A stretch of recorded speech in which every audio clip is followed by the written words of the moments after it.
Leaders Recon, where we will be discussing leadership, warrior skills, and other opportunities within the G3 Leader Development Branch. I'm your host, Joshua Carr, and today we will be discussing state active duty with Brigadier General Janeen Birckhead. General Birckhead, welcome to the program. For those in the audience who might not know who you are, can you tell us a little bit about yourself, ma'am? Sure. Glad to be here with you today to talk about leadership. And I am the Assistant Adjutant General for the Maryland Army National Guard. And you may also hear the term Army Commander. And those are synonymous here in Maryland. I serve in both capacities. And in that role, I command approximately 4,500 soldiers across different fields and MOSs. We have, for instance, here in Maryland, we have the Expeditionary Military Intelligence Brigade to truck and water. And so we have the gamut here. And to military police, I want to mention that. So as a commander of those troops, I am the force provider should we need to deploy overseas to fight wars, or here in the state of Maryland, should we need to cover down on disasters, natural or man-made, in support of the governor. So, kind of going back into your history a little bit, what made you initially want to join the military?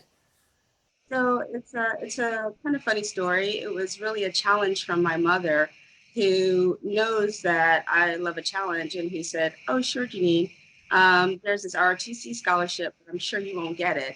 But you should apply because I'm sure you won't get it." So there you go. She threw down the gauntlet, and I said, "Okay, sure, I can get that." So I proceeded to go through the wickets to apply for an ROTC scholarship. And I think it's important to note that that wasn't something that was on my radar at all. So when that came to my attention and she threw down the gauntlet, I tried and I got it. I succeeded in getting that 4-year ROTC scholarship.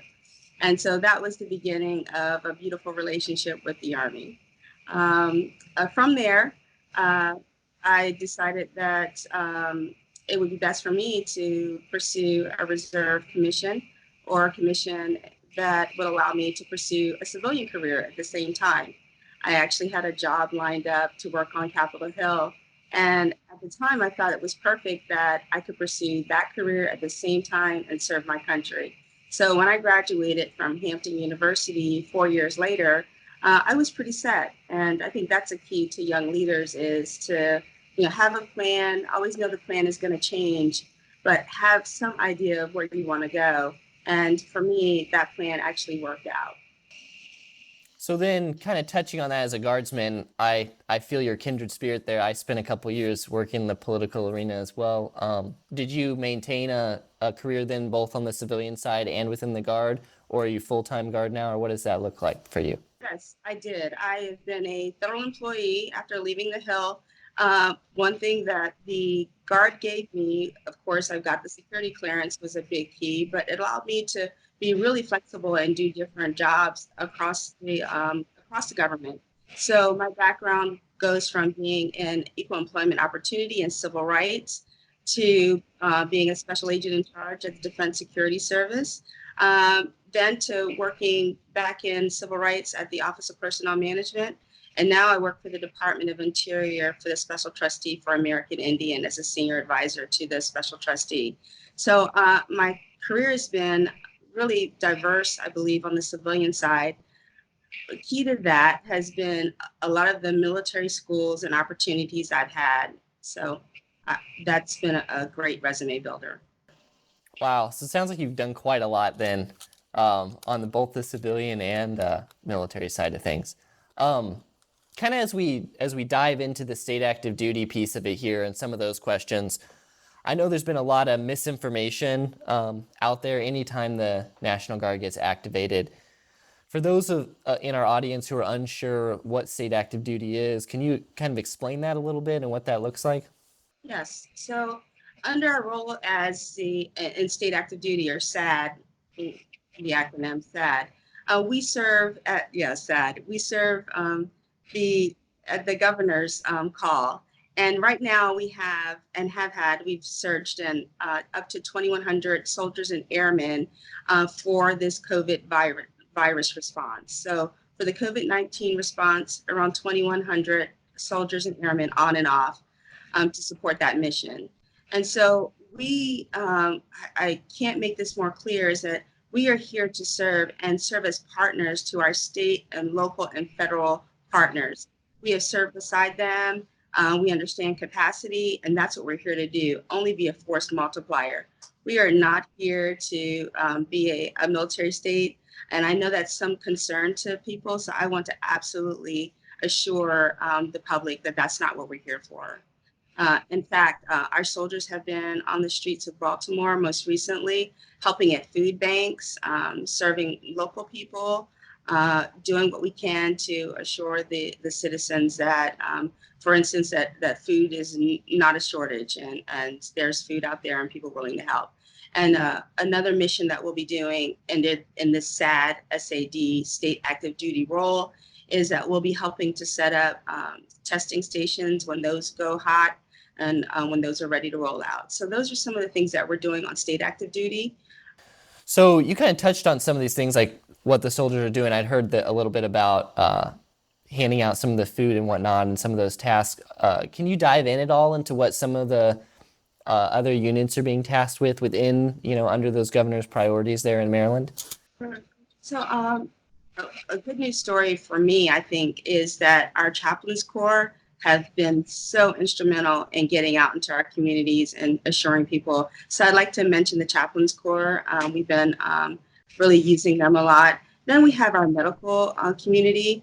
We have 2 medical units. They have been on the front lines with working with the state, working with the health department, working with the different partners in Maryland. We have incredible medical facilities here, partnering with the Maryland, University of Maryland, and with the Johns Hopkins. So we have our doctors and our medical professionals on the front lines, providing advice and making suggestions on how to plan for some of the areas that we plan to use as either screening locations or testing locations.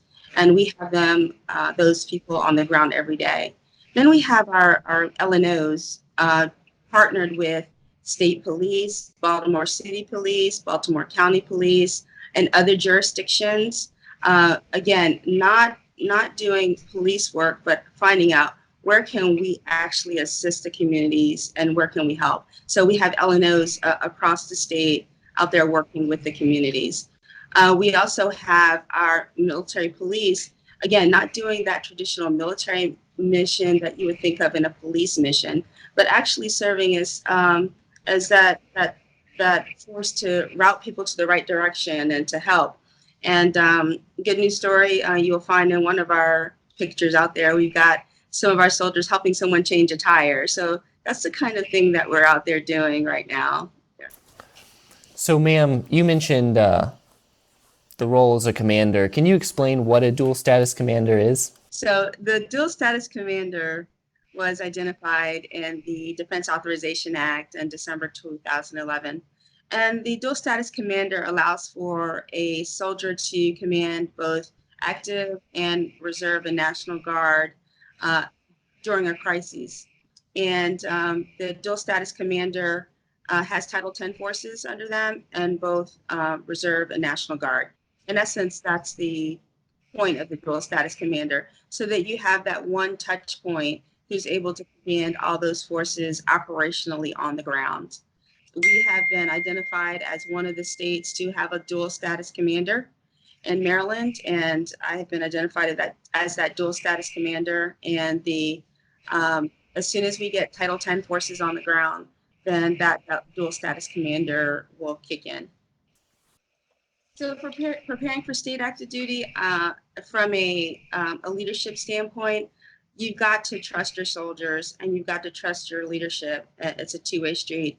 The only way to move at the speed of trust is to work together prior to any crisis happening.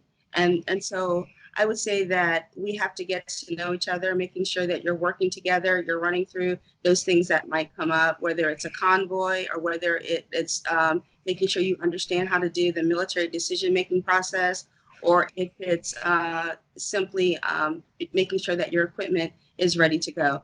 All those types of things causes and lends itself to cohesion because leaders and soldiers on the front lines are doing those together day to day. And if you do that, when we come to crises, we're able to react and move at the speed of trust. I'm a Franklin Covey person, probably have most of his books, and moving at the speed of trust really, really, really is key to me because once you get to that, being able to move at the speed of trust, then you don't have those glitches in your system. We talk about, mission command. That's simply a takeoff of the mission command concept, being able to get out there and to conduct those missions without wondering, what do I do next? And so that sort of efficiency is what can be gained when we practice for state active duty early on. And really in Maryland, all the things that we do, whether it's medical or whether it's MPs or whether it's our trucks, we are preparing all the time for our federal mission and state mission. They are so entwined that sometimes you don't really know the difference. Is training. Yeah, absolutely. So in that, you were talking a little bit about trust there and building that trust. What are some of the effects you've seen, obviously with the military focus, if you think about it, like on crisis management on a whole, whether that's on the battlefield or offhand, especially within those medical teams and stuff, providing that assistance to local communities. What's some of the reception and relationships that you've seen being built there just in this short time? Yes. So key to that, I think in this short time, we've certainly developed and solidified those relationships. I mentioned the University of Maryland, but key to that, I have to give a shout out to our 70th Training Regiment because we've been developing those relationships all along. I know other states have the 68 Whiskey medical community, and we've used whether it's the University of Maryland or Johns Hopkins, we've partnered with them all along to develop those skills in other areas. So that is not something that's really new to us, but those relationships continue to build. The trust is continued to build. They know our capabilities, and we're looking forward to working together to stem the COVID crisis. It's something that here in Maryland, as I said, with the communities that we have, the medical communities, I'm certainly hopeful and certain that they can meet the crisis challenge. So you talked a little bit about some of the preparedness that's happened, whether a lot of the training that the Guard does is simultaneous, like it's applicable both to the war fight and to these missions on the homeland. What are some of the things that young leaders can do to help ensure soldier readiness as a whole? So to ensure soldier readiness as a whole, I've got to go back to and give a nod to physical fitness, of course, because my sergeant major would be upset if I didn't mention that. So certainly physical fitness. And in this time of crises, physical fitness is important just as well as mental fitness. And one of the things that I really have to say is that soldiers have to be resilient. And resiliency at this time in particular is very important. So I mentioned the chaplaincy earlier. I think it's that triad. You've got chaplaincy, you've got the physical fitness, and then you've got your mental fitness are certainly important to being prepared for young soldiers. And then the soldiers have to be able to depend on their leadership to take them in the right direction. So that goes back to that trust and moving at the speed of trust and having worked together before to understand that your leadership is competent and able to carry you in the right direction to success.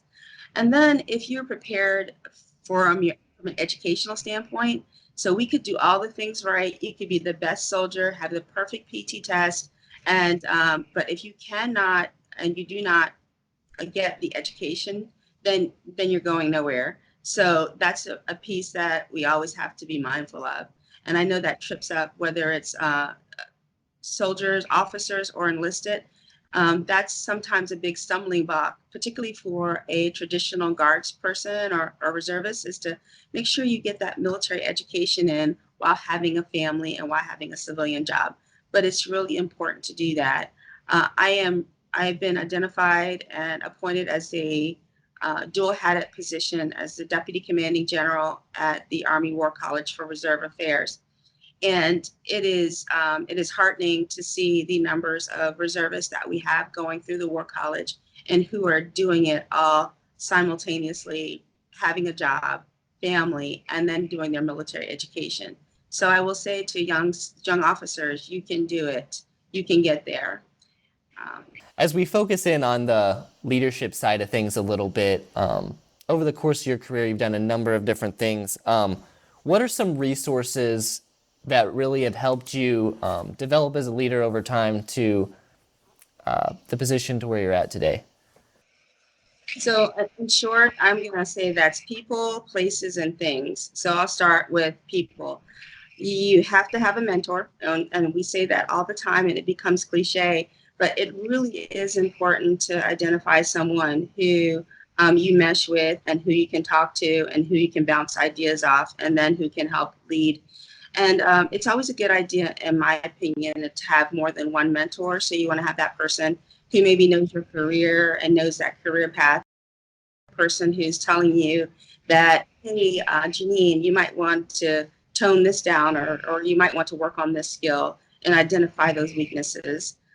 So people are important. And in my career, I've had some really great mentors, and I always like to give a shout out to Lieutenant General, retired and now deceased, former Adjutant General from Maryland, and that would be James F. Frederick, who was a big part of my life. And General Frederick, at a time when it wasn't, diversity was not thought of in the terms that we think of it today, said, I want that woman to be my aide. And so I was his aide when I was lieutenant. And that really set me on a path for success, being able to have those opportunities to see soldiers and leaders at work. So probably one of the most important things when developing a relationship would be to make sure you're treating your soldiers well, making sure that during the development of our relationship, that understanding that we're all people, and you have to be mindful of that when you're considering what soldiers have going on in their own lives. So treating people well, regardless of their ability to perform at your expectations, I think is very important. So that would say that's people. And then during ROTC, the Reserve Officers Training Program at Hampton University, I had some key people instrumental in helping me be successful there. You know, 4 years of ROTC isn't easy for anyone. It's a commitment. And certainly I wanted to give up at times, but I had people there who were, no, you can do it, Janeen, you can do it. And then once I'm here on the other side, you know, I look at General Singh, Linda Singh, the 29th Adjutant General for Maryland, who recently retired. And she's definitely been a mentor to me, supportive, and someone I look up to and continue to look up to as a role model. I followed her in command at the company, battalion, and brigade levels, and then as the Assistant Adjutant General. So she was successful in instilling something in me. I listened. So that's people. Places, I would say that you've got to get out there and know your community,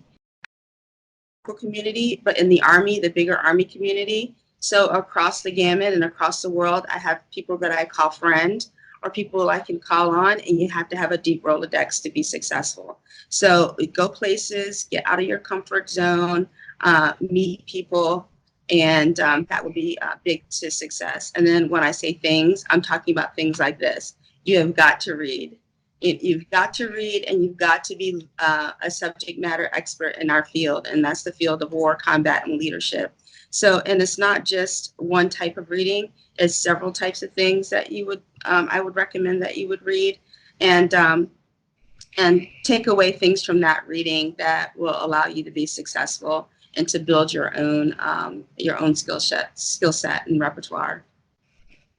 So you kind of touched on this a little bit, but we ask all of our guests that come on the podcast here if there was one piece of advice that they would give to young soldiers or upcoming leaders. What would it be?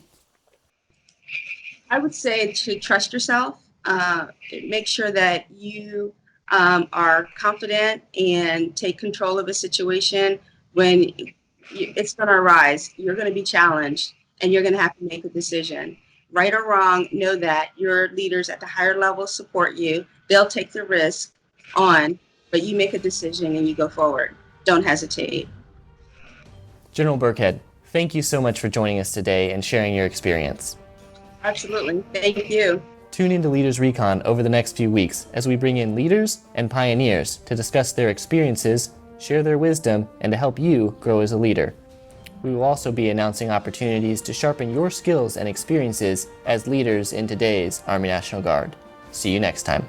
If you like this episode of Leaders Recon, don't forget to subscribe below and leave us a 5-star review. You can find us wherever you listen to your favorite podcast.